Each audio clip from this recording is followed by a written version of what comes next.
السلام علیکم دوستو، خالد سیف الدین آپ کے ساتھ نئی کال لے کر، جو کہ جناب 14 فروری 2025 کے لیے۔ اچھا جناب، یہاں پر میں نے ایک میسج دیا ہے کہ ویسے تو میں بہت دفعہ اور اکثر کہتا ہوں کہ ٹرینڈ کو فالو کرنا چاہیے، ٹرینڈ ہمیں فالو نہیں کرے گا، ہمیں ٹرینڈ کو فالو کرنا پڑے گا، یہ ایک اہم ترین بات ہے۔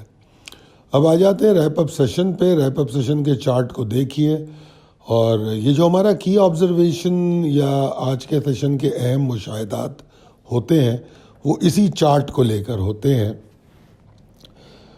پوائنٹ کنٹریبیوٹر میں چونکہ سلائڈس تھوڑی کم کی ہے، میں نے نہیں دکھا پا رہا، مگر میں اس پہ بات ضرور کروں گا۔ بہرحال یہ آپ کے سامنے چارٹ موجود ہے، چارٹ کو دیکھیے کہ کل آپ نے نوٹس کیا ہوگا کہ میں 1,13,335 کی باتیں کرتا رہا، پرسوں جو رات کال دی گئی، کل پورا دن، مگر جب میں نے آج کے لیے آپ کو کل رات کو کال بھیجی تو اس میں ایک لیول کا اضافہ کیا کہ اب یہ لیول ہے جو دقت پیدا کر سکتا ہے۔ تو یہ ٹیکنیکلی جو چھوٹی موٹی تبدیلیاں آتی ہیں، میں اس کے ساتھ کوشش کرتا ہوں پریسائز رہوں اور آپ کو اپڈیٹ کروں۔ حالانکہ مارکیٹ 1,13,335 کے اوپر بھی ہولڈ نہیں کر سکی ہے، مگر مجھے جو ایک پاسبلٹی نظر آ رہی تھی ہائپر موو کی، وہ میں نے پریسائزلی ڈیفائن کر دی، ورنہ اگر میں 335 کی بھی بات کروں تو مارکیٹ وہاں بھی نہیں روکی ہے۔ اینی ویز مارکیٹ ایک کمفرٹیبل سلائیڈ لیتی ہے 11 بجے سے تسلسل کے ساتھ۔ والیومز دیکھیں تو وہی جو میں کہتا ہوں کہ ایک بریک ٹائم ہے، اس کے بعد والیوم بہتر ہوتے ہیں، تو وہی نظر آ رہا ہے کہ 2 بجے کے اراؤنڈ جا کے والیوم میں تھوڑی سی بہتری آ گئی۔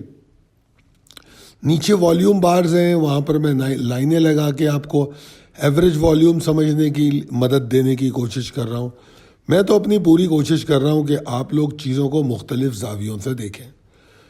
پھر مڈ ڈے کال آپ لوگوں نے سنی ہوگی۔ جن لوگوں نے مڈ ڈے کال سنی ہے، میں سمجھتا ہوں ان کو آخری گھنٹے کے لیے کافی ہیلپ مل جاتی ہے۔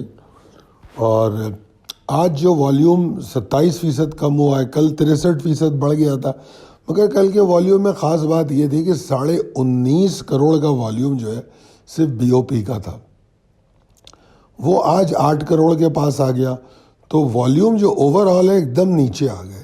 حالانکہ لاٹ کیمیکل نے بہترین والیوم کیا ہے 7 کروڑ 20 لاکھ کا، اور پی ایس او ناٹ بیڈ۔ 8 اور 7 15 کروڑ کا والیوم اگر 28 کروڑ میں سے 2 اسٹاک کا ہو، اور پھر اگر میں سینرجی کو ایڈ کر لوں تو 17 کروڑ، تو اس کے بعد 10-11 کروڑ کی جو ڈسٹریبیوشن ہے وہ بہت ریزنیبل ہے، not bad. P S O, maple leaf, national bank, T R G, P T C, تو میرے خیال میں اوور آل ہچکچاہٹ ہے، اوور آل والیوم کم ہے، ورنہ مارکیٹ میں جو ڈسٹریبیوشن آف والیوم ہے پہلے کے مقابلے میں بہتر ہو رہی ہے۔ میں نے کل بھی تھمبنیل پہ بھی یہ بات کہی تھی کہ لوگ جو ہیں سلیکٹیو ہیں بہت اس وقت، اور اچھی بات ہے، یہ ان کی سمجھداری کا ثبوت ہے کہ وہ بہت سلیکٹیو ہیں، مخصوص اسٹاک میں کام کر رہے ہیں۔ انٹرا ڈے والے انٹرا ڈے پہ فوکس کر رہے ہیں، ایکومولیشن والے اس ایکومولیٹنگ اسٹاک پہ فوکس کر رہے ہیں۔ تو جناب چلتے ہیں آگے، possibilities and strategies as per technical chart. دیکھیے آج کی کلوزنگ جو ہے تھوڑے سوالات اٹھاتی ہے، کیونکہ مارکیٹ کا ایک پریسائز رینج میں ٹریڈ کرنا ہو سکتا ہے، ممکن ہے، کوئی مسئلہ نہیں ہے، with in a specific range, جس طرح 1,13,490 والا ایریا اور 1,12,500، تو یہ تو کل بھی ایسا ہی تھا، ایک مخصوص رینج میں مارکیٹ ٹریڈ کر رہی تھی، مگر آج کی مارکیٹ کی کلوزنگ جو ہے حوصلہ شکن ہے، حوصلہ افزا نہیں ہے، حوصلہ شکن ہے۔ تو اب دیکھنا یہ ہے کہ مارکیٹ جو ہے کل کیسے آغاز کرتی ہے۔ اگر مارکیٹ پری اوپن کے بعد، پری اوپن کی بڑی اہمیت ہے، پری اوپن سے مراد میری مارکیٹ کھلنے کے 15-20 منٹ کے بعد اگر مارکیٹ 1,12,500 کو سروائیو نہیں کرتی ہے تو 500-600 پوائنٹ نیچے جانا کوئی بڑی بات نہیں ہے. اور والیوم تو آلریڈی کم ہے, والیوم اور کم ہو سکتا ہے. مگر جب مارکیٹ 1,11,850 کے لیول کو توڑتی ہے تو یہ پرابلم پیدا کر سکتا ہے. اس سے سیلنگ پریشر بھی بڑھے گا, اس سے والیوم بھی بڑھ سکتے ہیں. والیوم کیا ہوں گے, وہ پینک سیلنگ ہوگی. تو اوور آل 1,12,464, 1,11,850 میجر ٹریگر ہوں گے نیچے کی ڈائریکشن کو سمجھنے کے لیے. جبکہ بلز کو اگر کل اپنی کچھ ایفرٹ وغیرہ دکھانی ہے تو ان کو سروائیو کرنے کے لیے بلش کی بات نہیں کر رہا, سروائیو کرنے کے لیے 1,13,047 کے اوپر ٹریڈ کرنا پڑے گا. اس کے بعد پھر جو مختلف لیولز ہیں ان کو توڑ کر جو ریزسٹنس لیول ہے اس سے ان کے اندر بہتری آئے گی. کیونکہ میں نے آپ نے دیکھا ہوگا کہ دوسری سے لے کے چھٹی تک 5 ریزسٹنس کو میں نے اسٹرانگر بتایا, تو ان کو باری باری توڑنا جو ہے وہ آپ کے لیے زیادہ بلز کے لیے زیادہ بہتر ہوگا. اچھا, مارکیٹ جو ہے کوئی فنڈامنٹل نیوز کی بھی بڑی اس میں ہے کہ کوئی نیوز مل جائے. ویسے بھی اس وقت کارپوریٹ اناؤنسمنٹ کے دن ہیں, تو مارکیٹ کو کوئی بھی ایسا ٹریگر جو ہے ایک دم بلز کو جگا سکتا ہے, والیوم بڑھا سکتا ہے, انڈیکس کو بڑھا سکتا ہے. تو کارپوریٹ رزلٹ پہ نظر رکھیے, کل کس کے رزلٹس ہیں. جتنے بڑے اسٹاک ہوں گے اتنا زیادہ امپیکٹ آئے گا. تو بلز کی ہوپ اس وقت تک برقرار ہیں جب تک ایک پورا سپورٹنگ ایریا ہے 11,850 سے 11,389. یہ برقرار نہیں رہا اگر آنے والے سیشنز میں, تو پھر مارکیٹ دوبارہ جو ہے کریکشنل فیز میں چلی جائے گی, مندی کا شکار ہو سکتی ہے.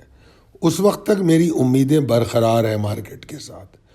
اور جس طرح میں نے بتایا کہ اگر آپ بلش ریورسل یا بلز کا کم بیک دیکھنا چاہتے ہیں ایکسائٹمنٹ کے ساتھ, تو 1,13,449 490. اچھا جناب, اب چلتے ہیں اسٹاکس کی جانب.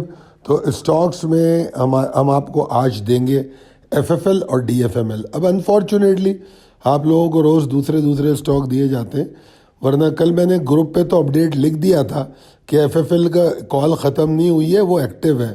آئی وش کہ آپ نے سمجھاؤ اور آج آپ نے دیکھ لیا. تو کوشش کروں گا آج FFL اور DFML دوں آپ کو. بہت شکریہ آپ لوگوں کا کہ آپ لوگوں نے ہماری ویڈیو دیکھی, اور آپ کے کمنٹ ویوز ہمارے لیے بہت مایوس کن ہیں, کافی حد تک مایوس کن ہیں. تو ہماری کوشش ہوگی کہ آپ ہماری بات کو سمجھیں, شیئر کریں, سبسکرائب کریں اور اپنے نیٹ ورک میں شیئر کریں. کمنٹ کر کے بتائیں کہ جو ہم نے آپ کو کالیں دی ہیں ان کے کیا نتائج نکلے ہیں. میں آپ کو بار بار یہ بات تھریٹ کرتا ہوں کہ یار اگر آپ لوگ نہیں بتاؤ گے تو میرے لیے مشکل ہو جائے گا کال دینا. اور وہ اچانک ایسا ہوگا کیونکہ آپ لوگوں کے لیے یہ میں کال دیتا ہوں, اور ویوز کی بات میں اس لیے کر رہا ہوتا ہوں کہ مجھے پتہ لگتا ہے کتنے لوگ دیکھ پا رہے ہیں. اگر آپ لوگ نہیں دیکھ پا رہے تو یہ جو 3-4 گھنٹے کی محنت, یا بلکہ اس سے بھی زیادہ جو ٹیم میری کرتی ہے اس کو ویڈیو میں تبدیل کرنے کی, اتنے گھنٹوں کی جو محنت ہے وہ ہمارے لیے فضول ثابت ہوگی. تو آپ کے ویوز, آپ کے کمنٹ, آپ کی سبسکرپشن آپ کے لیے یہ اسٹاکس یا ویڈیو کے سلسلے کو جاری رکھے گی. بہت شکریہ.